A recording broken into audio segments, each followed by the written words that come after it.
Hey guys, तो आप लोग को यहाँ पे फ़ैम पे ऐप में एक ऑप्शन देखने को मिलेगा, गिफ्ट कार्ड शो करेगा, अमेज़न पे गिफ्ट कार्ड।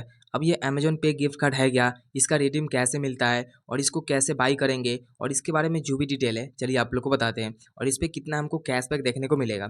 अब जैसे कि मान लीजिए आप फ़ैम पे ऐप को ओपन करेंगे, तो यहाँ पे बहुत सारा वाउचर्स आप लोग को देखने को मिलेगा। आप सिंपली अमेज़न वाले ऑप्शन पे क्लिक करेंगे। जब आप अमेज़न वाले ऑप्शन पे क्लिक करेंगे, तो यहाँ पे दिख रहा होगा अमेज़न पे गिफ्ट कार्ड का। अब जैसे कि यहाँ पे जितना भी अमाउंट का आपको गिफ्ट कार्ड बनाना है अमेज़न का, सबसे पहले उस अमाउंट को आप यहाँ पे सेलेक्ट करते हैं। आपको यहाँ दिख रहा होगा मिनिमम मतलब ₹10 से बना सकते हैं, मैक्सिमम आपका 10,000 तक गिफ्ट कार्ड को यहाँ पे बना सकते हैं। अब हम क्या करेंगे, इस अमाउंट को यहाँ पे मान लीजिए हम ₹100 का बनाना चाहते हैं, हम ₹100 टाइप करेंगे।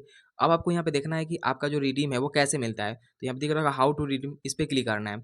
जब आप इस पे क्लिक करेंगे तो सबसे पहले बता रहा है कि जो भी आपका अमेज़न का मतलब साइट है, अमेज़न पे है, उसको ओपन करना है। फिर वहाँ पे गिफ्ट कार्ड वाले ऑप्शन पे क्लिक करना है। देन उसके बाद जो भी आपका 14 डिजिट का यहाँ पे जो कोड आपको मिलेगा, जैसे बाय नाउ पे क्लिक करेंगे, गिफ्ट कार्ड को परचेज करेंगे, तो वहाँ पे 14 डिजिट का कोड मिलेगा। उस 14 डिजिट का कोड वहाँ पे डालना है। देन उसके बाद जो भी आपका गिफ्ट कार्ड है उसको यहाँ पे क्या है, रिडीम कर सकते हैं। अब आपको बाय नाउ पे क्लिक करना है। बाय नाउ पे क्लिक कर लेने के बाद अब आपका जो भी अमाउंट होगा वो यहाँ पे शो करेगा। अब जो भी आपके पास बैंक अकाउंट है या जो भी फ़ैम पे का एक्स वॉलेट है, उससे अगर पेमेंट करना चाहते हैं तो आप सिंपली पे वाले ऑप्शन पे क्लिक करेंगे, एम पिन डालेंगे एंड पेमेंट कर लेंगे। जो भी आपका गिफ्ट कार्ड होगा वो यहाँ पे बन करके रेडी हो जाएगा। कुछ भी डाउट या कुछ भी कन्फ्यूजन है, कमेंट जरूर कीजिएगा। वीडियो को लाइक करके चैनल सब्सक्राइब कीजिएगा।